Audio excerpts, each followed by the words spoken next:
Hey guys, welcome back to JK Fishing. I'm here with Joseph. We got a couple of days off the water because it's been really windy and choppy, so we decided it's a good time to do a few repairs on the boat. The first one we're going to tackle here today is how to replace the trim and tilt switch on our Yamaha 704 remote control. It was working fine a couple months ago, but it's been slowly getting worse and worse at trimming down to the point now that the down switch doesn't even work. So we can trim the motor up, as you can see, but we can't trim the motor down. It's not responding anymore. So we think it's an electrical problem. Verify that because we know it's not mechanical right now.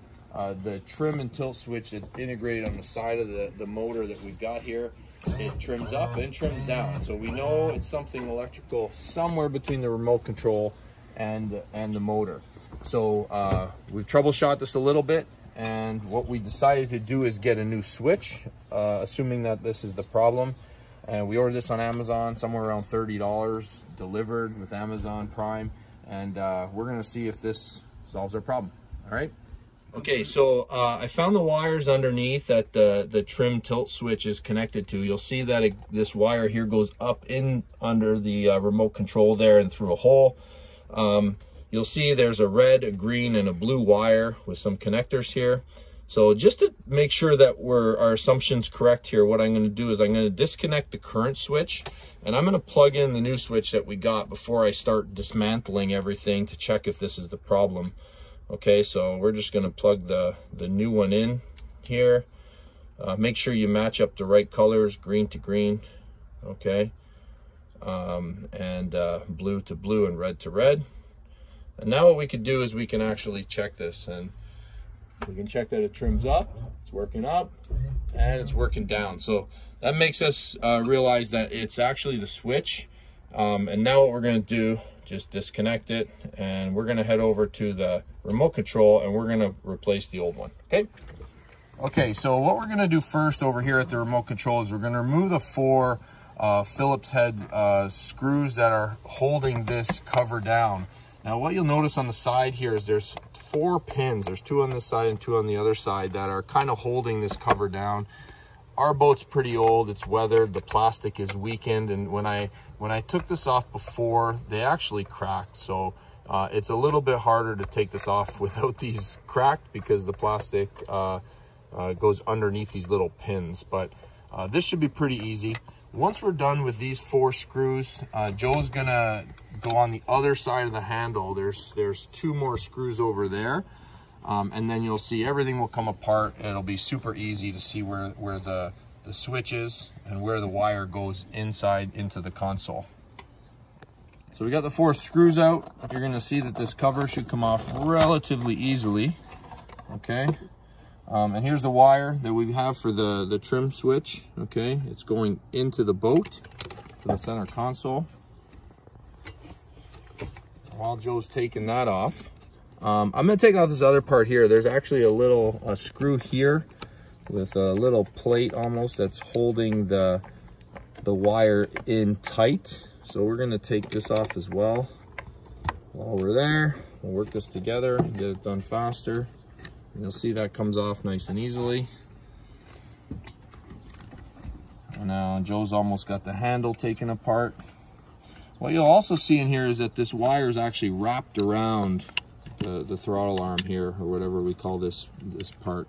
And so so that's where we're gonna have to wrap it around. I don't know why that's done, maybe because the wire's too long or maybe to relieve pressure on it, I'm not sure, but we'll see if our wire's long enough to wrap around as well once we take it apart. So as you can see, super easy to take this out. Okay, we're gonna have to now pull the wire from underneath the boat. It's disconnected already underneath in the center console. We might need some help here to feed this through. You're gonna see it's really long, much longer than the one that I got on Amazon, but we really didn't need it to be that long. So there's the 3 wires coming out. Joe, I'm gonna get you to hold this and I'm gonna feed those 3 connectors through. So we had a little bit of problem trying to pull all 3 through because the hole's pretty small. So I'm just gonna grab a pair of needle nose pliers and we're gonna try and work 1 through at a time and see if we can get one of them to come through, which means I don't want to have to cut these, and putting the new ones through is gonna maybe be a challenge because it's pretty tight there. And I'm not sure exactly how we got to do this. So there's one. Small one. It's the smallest one. Maybe if we pull a little harder. It's gonna be easier to push them through. Well, you see we broke that one off, which is all right. We don't need it anyways. And now pulling this one through should be relatively easy. Looks like we need to kind of push them down and through. It's not easy. There we go. All right, so we got the old switch out here. We're gonna unravel it around here. Hopefully we can get this off. Getting the boat a little greasy there.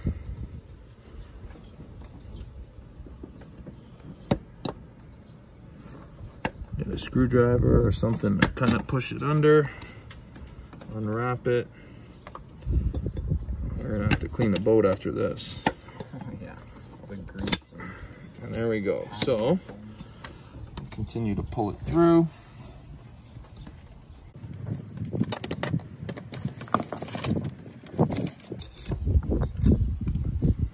And there we go. We got it out. Now let's start on inserting the new one.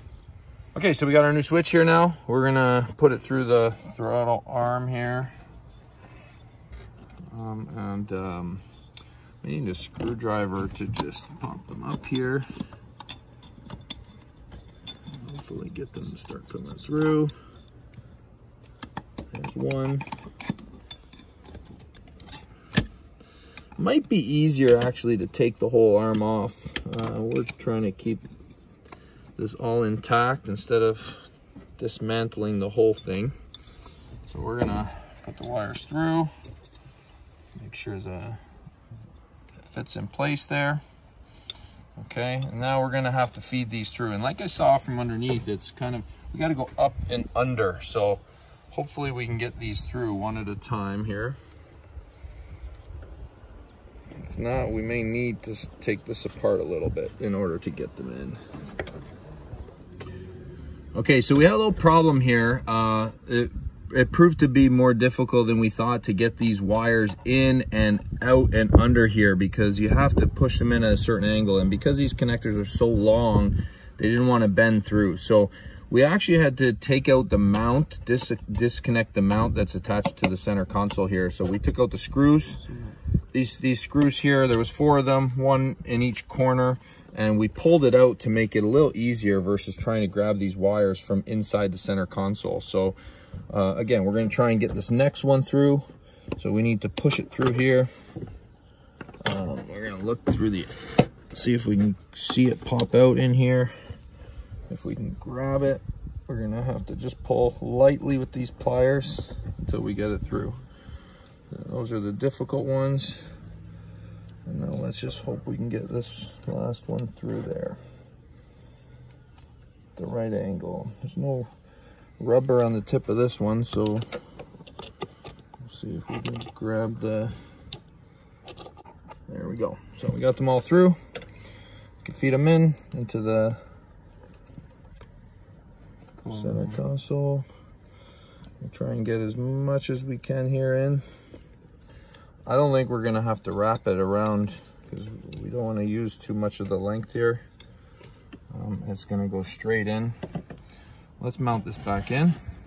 And we'll see. We gotta make sure that we can switch it through without putting too much pressure on these wires and maybe breaking them again. Okay, so there we go. Do we have enough slack under there, Joe, that it's gonna reach? Oh yeah. Okay, good. All right. So now we're all set. We're gonna reattach the mount here, which we removed just to help us make it easier to put the wires through. So the good thing about this switch is it only costs 30 bucks. So if we ever have to replace it again, now we know exactly how to do it. This is our first time. So we're gonna go down below in the center console. We're gonna plug it in, and we're gonna see how much extra slack we have here before we start assembling things. Okay, so we're just putting back this little bracket that's holding it in place. Driver here, our drill. All right, so there we go. We've actually tested this. Goes up, goes down, it's all good. Now let's get the cover back on. Well, that does it, guys. We've replaced the trim tilt switch in the for the motor here. As you can hear and you can see, it's working fine. Everything's assembled back together. We had our problems, but we got past those, and it's as good as new now. So hopefully we don't have to replace it again for a while. Next project that we're going to undertake in the next, hopefully in the next week or so, is to replace the tilt trim, the wire harness that actually goes from inside the console connecting this all the way to the motor. We've been experiencing some problems with this out on the water where we need to actually lift the wires up just a bit because there's a poor connection in this wire, which it contains all those wires from the trim tilt control, as well as some ignition related wires that come right into here. And there's a 10-pin connector on here. We've ordered a new one from Yamaha, from a dealer that supplies Yamaha parts. When this comes in the next couple weeks, we're going to replace this. We'll show you how we do it, and hopefully we'll have no problem starting up the boat in the future. So make sure you guys subscribe to JK Fishing. You'll see when this video comes out, and if you're having similar problems, you'll know how to do it. All right?